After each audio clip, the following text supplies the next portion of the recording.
Bonjour à tous. Dans le cadre de mes précédentes fonctions, j'ai participé au montage de collaborations entre Total, des instituts de recherche et des EPIC, dont le CNRS et le BRGM, sur des projets concernant les marges convergentes. Ces collaborations entre Total, le CNRS et le BRGM ont abouti à la création de deux projets, Orogen et Source2Sync, dédiés aux thématiques d'exploration dans les marges convergentes. Et j'ai eu la chance de suivre tout au long du projet, par le comité de pilotage, l'avancement de ces travaux. À l'origine de cette collaboration, nous voulions bénéficier des travaux initiaux lancés par le BRGM avec le projet RGF ou les travaux du CNRS dans le cadre des projets Pyramide et Pyrope sur le chantier des Pyrénées afin de mettre ensemble des compétences scientifiques reconnues et diverses pour contribuer à faire évoluer nos idées sur les concepts des marges convergentes. Pour Total, l'objectif stratégique était de renouveler nos idées sur le domaine d'exploration en marge convergente et afin de se repositionner sur des zones prospectives d'intérêt. Au sein du projet, du comité de pilotage, je représentais donc la partie opérationnelle en tant que représentant de l'exploration de Total. Nous arrivons à la fin du projet et je voudrais souligner quelques résultats majeurs que nous utilisons déjà dans notre démarche d'exploration. Tout d'abord, certains résultats du volet Source2Sync apportent des éléments clés de compréhension de remplissage des bassins sédimentaires depuis les zones d'érosion aux zones de dépôt, tant pour comprendre le dépôt des réservoirs, des roches-mères que des couvertures. Le chantier sur le craton Suriname-Guyane est bien sûr clé dans notre activité sur cette zone, en particulier cette année et en 2021. Ensuite, dans le domaine des structures crustales profondes, on s'adresse donc à une autre échelle d'investigation. L'apport des technologies de sismique passive, telles que démontrées avec le pilote de Maupassant, a permis de montrer la mise en évidence d'événements géologiques profonds que l'on peut reconstituer à partir de l'analyse des vis-têtes sismiques. Ce sont autant de méthodologies qui nous permettent d'améliorer l'imagerie de structures complexes. Toujours dans ce domaine, un ensemble de méthodologies, d'analyses, de travaux d'interprétation concernant les fluides échantillonnés dans ces zones d'études ont permis de comprendre des éléments clés pour quantifier des paramètres comme la thermicité de ces marges ou comme la dynamique de certains fluides. On appelle ça certains fluides abiotiques, comme le méthane abiotique, le CO2, l'hydrogène, qui sont des indicateurs clés de la dynamique de ces zones convergentes. Alors, quel bilan tirer de ce projet? Vous allez en discuter pendant ces 2 jours. De nombreuses données ont été acquises, de nombreuses méthodologies ont été mises en place, des connaissances ont évolué par l'ensemble de vos travaux. Au périmètre de Total, nous en tirons des applications opérationnelles. Je vous ai évoqué les travaux sur nos zones prospectives au Suriname, qui sont clés cette année, et bien sûr sur l'évolution de concepts dans les domaines onshore de zones convergentes. Je reconnais que nous y sommes moins actifs en ce moment, mais les idées évoluent et nous pouvons nous positionner en anticipation sur des zones prospectives d'intérêt futur. Alors à tous, je vous souhaite de bonnes discussions constructives, animées et qui permettront, j'en suis convaincu, de faire évoluer nos connaissances sur les marges convergentes. Merci à tous.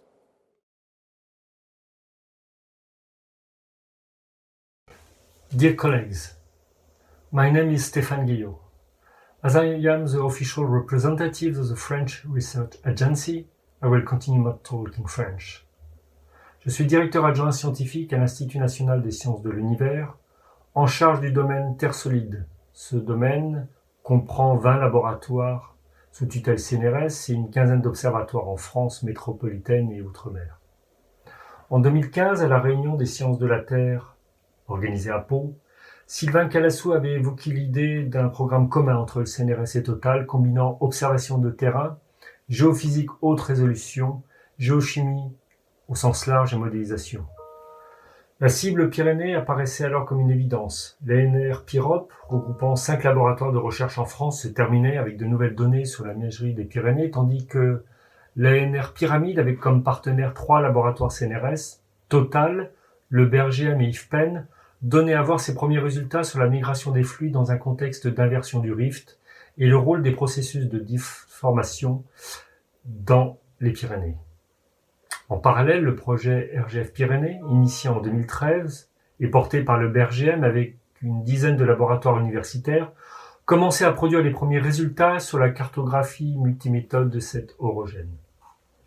L'alignement des planètes était alors là, les acteurs principaux se connaissaient bien, Total, BRGM, le CNRS INSU. La cible était bien définie, les Pyrénées et la question scientifique posée. Comment l'héritage orogénique antérieur suivi de l'extension post-rift contrôle la géométrie et la localisation de la déformation compressive lors de l'orogenèse? La question est simple, elle est évidente pour la communauté des géoscientifiques. Elle a été abordée par exemple dans les Alpes par les géologues des années 70 à 90, mais jamais quantifiée et surtout jamais analysée par des méthodes modernes, couplant la géophysique, la géochimie et la géochronologie haute résolution avec la tectonique et la modélisation en 3 dimensions. Le défi était de taille, faire travailler en synergie avec un même objectif 9 laboratoires du CNRS, des collègues universitaires de Barcelone et d'Édimbourg, plus de 30 doctorants et postdocs, nos collègues de Total et du BRGM sont environ une centaine de chercheurs et d'ingénieurs. Est-ce que ce programme a rempli ses objectifs ? Pour moi, les critères d'un programme réussi sont l'acquisition de nouvelles données haute résolution qui n'auraient pas pu être acquises dans un autre cadre, une synergie entre des groupes de recherche, en particulier au niveau des docs et des postdocs, mais aussi entre les différents partenaires, l'émergence de nouveaux concepts, une nouvelle façon de concevoir un orogène, des pistes de recherche pour l'avenir et enfin une valorisation des résultats obtenus. Les résultats qui ont été présentés au dernier COPIL Orogène, le 10 janvier 2020 étaient au-delà de mes espérances et je crois que les 3 partenaires présents à cette réunion, nous avons été bluffés par le niveau scientifique atteint par ce programme. Je retiendrai ici quelques résultats majeurs. Le projet Mobazac n'aurait jamais pu se faire sans le savoir-faire et les moyens engagés par Total. 450 sismomètres déployés sur le bassin du Moléon et enregistrant pendant 6 mois le bruit ambiant a permis l'imagerie géophysique haute résolution et multiprocessing d'un bassin onshore. Le montage d'un laboratoire unique en France, au CRPG de Nancy, de double datation des zircons a permis de conduire des données inédites sur les provenances et l'enregistrement des premiers prémices de la collision dans les Pyrénées, et ce dès 75 millions d'années, ce qui a permis de remonter à l'état thermique de la croûte à la transition entre extension et raccourcissement.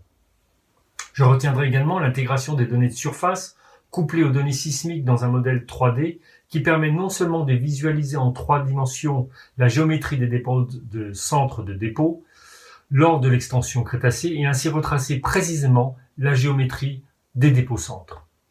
Enfin, le couplage entre histoire orogénique, enregistrement des bassins et tomographie sismique tout le long de la chaîne a permis de montrer le rôle important de l'héritage permien dans la localisation et la géométrie du sable pyrénéen avec sa disparition progressive vers l'est. C'est, je crois, la première fois qu'une quantification précise de l'héritage tectono-sédimentaire est faite dans l'évolution d'un orogène et qui peut être un guide non seulement pour comprendre la géométrie finie d'un orogène, mais un guide puissant pour la compréhension des transferts de fluides et de ressources. Enfin, lorsqu'on regarde comment les doctorants ont interagi sur des cibles communes, on voit tout l'intérêt de ce genre de projet. On dit souvent qu'un système orogénique est un système complexe, mais en l'abordant ainsi, avec une approche couplant la géologie, la géophysique et le traçage des sources et des fluides, et ce, tout le long de son histoire, alors on peut extraire un signal cohérent qui permet de déconvoluer ce signal orogénique.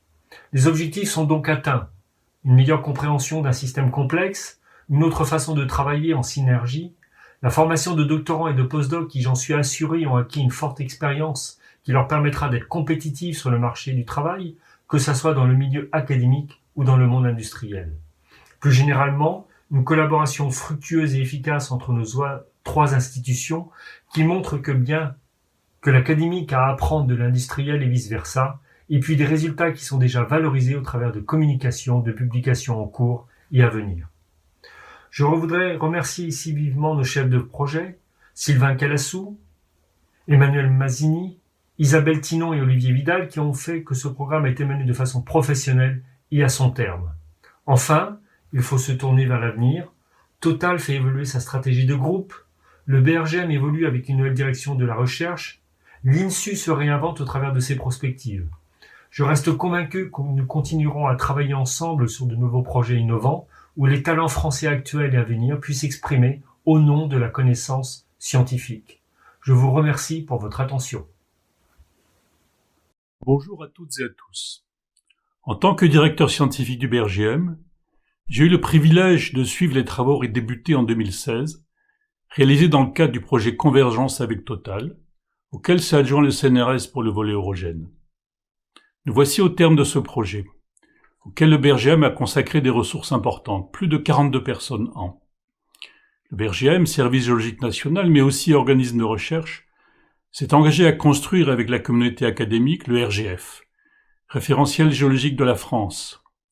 Le premier grand chantier RGF a été consacré à revisiter la carte géologique des Pyrénées, en l'harmonisant et en reconstituant l'ensemble des connaissances géologiques sous forme d'un modèle conceptuel en 3 voire 4 dimensions. Total a souhaité se placer dans cette dynamique en proposant au BRGM de mettre en place le programme Convergence, constitué de 3 composants. Eurogène, il s'agit de revisiter la compréhension de l'eurogenèse pyrénéenne en prenant en compte l'héritage pré-eurogénique, particulièrement riche et complexe dans cette région. Ensuite, Source to Think, qui vise à comprendre l'évolution des zones sources au cours de l'Eurogène, déterminer les zones de transfert et de sédimentation, explorer l'influence des forçages tectoniques et climatiques à différentes échelles sur 2 zones. Une marche compressive, autour des Pyrénées, et une marche passive, le bloc des Guyanes.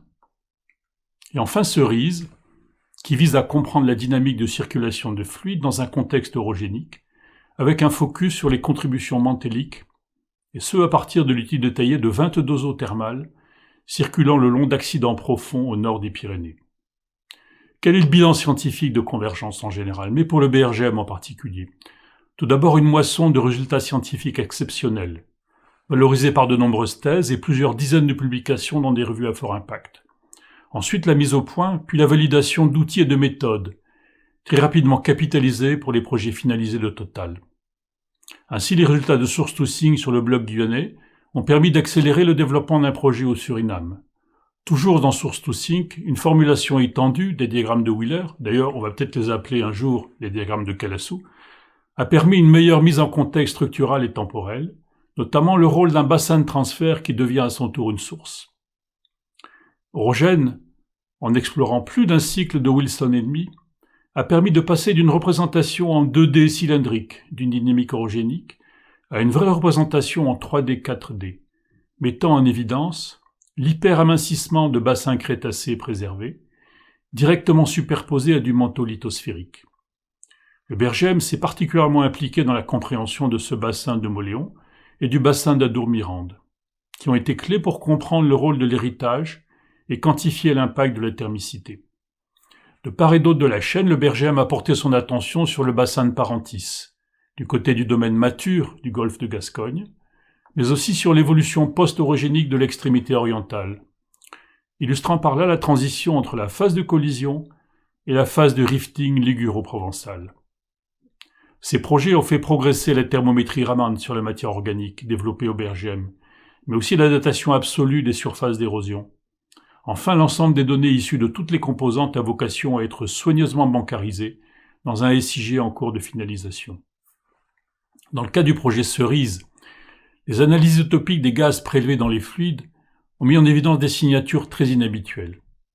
Ainsi, le méthane prélevé à l'URP Saint-Christau se caractérise par une très forte anomalie positive en carbone 13, montrant une origine abiotique. Celle-ci est très probablement liée à une réaction de Sabatier. Ainsi, du CO2 issu de carbonate sédimentaire dissous consommerait l'hydrogène issu de la serpentinisation du massif mantélique mis en évidence dans le Béarn. Notons également la détection en concentration certes très faible d'hydrogène dissous sur plusieurs sites. Quelles sont les perspectives ? Les applications de source to sink sont déjà en cours au Suriname. L'extension du travail sur l'orogenèse pyrénéenne montre les enjeux de compréhension à plus grande échelle de la structuration complexe de la zone de collision entre la plaque africaine et la plaque eurasienne. Les 2 nouveaux chantiers du RGF, Alpes et Bassin parisien, vont donner un cadre à cette perspective, dans un contexte où la structure profonde de la croûte et du manteau supérieur sont encore très mal connues en France métropolitaine. Peut-être y trouvera-t-on la solution de certaines énigmes, comme cette grande anomalie magnétique au sud du bassin de Paris. On peut aussi, à l'avenir, espérer mieux évaluer le potentiel qui semble inépuisable de génération d'hydrogène par réduction de l'eau en profondeur par des matériaux ferreux, ceci spontanément, soit en s'appuyant sur des solutions fondées sur la nature. J'aimerais enfin remercier tous les acteurs de ce beau travail, et particulièrement mes collègues du BRGM, Thierry Baudin, Isabelle Tinon, Jean-Yves Roig et Joachim Tremosa, qui ont coordonné les actions du BRGM. Et enfin Marie Van de Waal, sans laquelle rien n'aurait pu se dérouler comme prévu.